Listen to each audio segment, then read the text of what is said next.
this gives you an idea of what some of the actual dogfights in the First World War would have looked like. Large numbers of aircraft jockeying for position, very close-in tail chasers. Today we talk about beyond visual range warfare. This was nothing of the sort. Every pilot trying to get onto the tail of their opponent, largely using the rudder.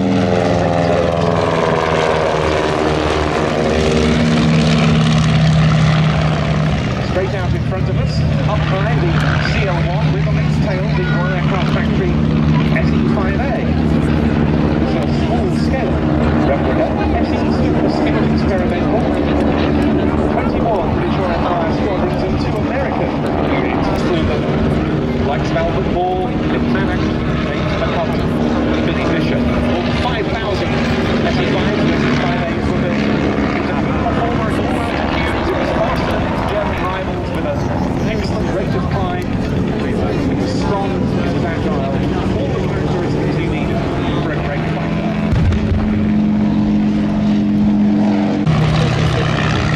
And all the while, the Avro 504 circles up above, surveying the battlefield.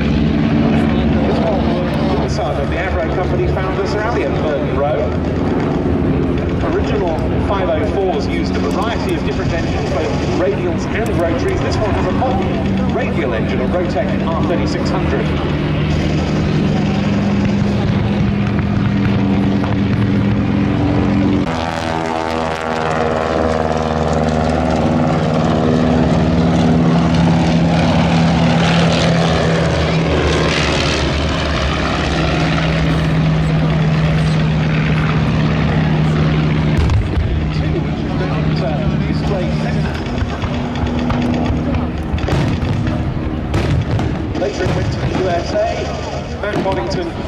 Recovered it, brought it back to the UK, restored it, and is now an absolutely splendid representative of the BE-2C. In from the left, the 2 triplanes still on the tail of the Sopwith Triplane, the 2 pocket triplanes that is, with the BE-2, which has obviously taken a hit.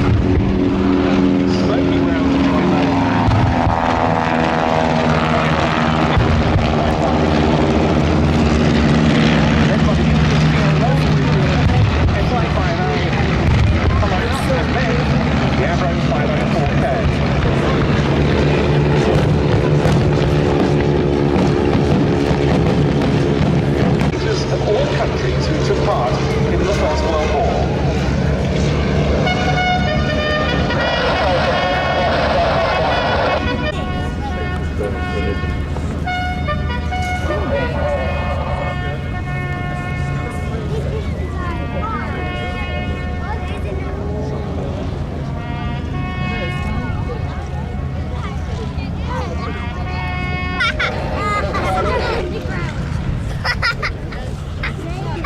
Major events during World War I. Of course, it's all leading up to this coming November and the centenary round. And that was a splendid effort in what are now quite dusty conditions by the Bremont Great War display team.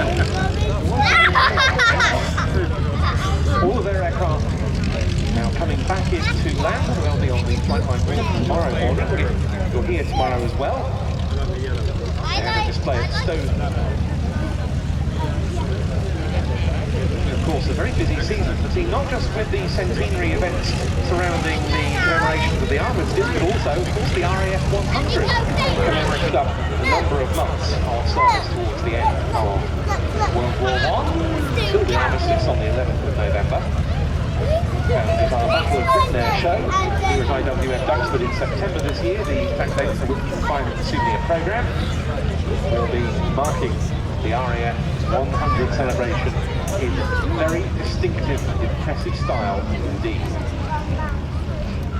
They plenty of displays this year for the Great War display team now with their new Bremonts, and they also had 2 aircraft displaying at an event in Warwickshire. They're able to split the fleet between different venues in the same weekend. Last of the aircraft coming into land.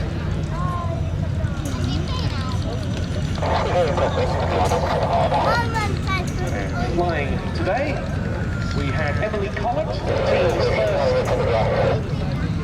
female pilot. new to the lineup this season in the SE5A. Matthew Boddington in the BE2C. The two Sopwith Triplanes were flown by Alex Triplane and Pete Bond. The team leader, Gordon Brander, was in the Sopwith Triplane. The Yoga CL1 in the hands of Will Greenwood. And another newcomer, Mark Johnson, in the Avro 504.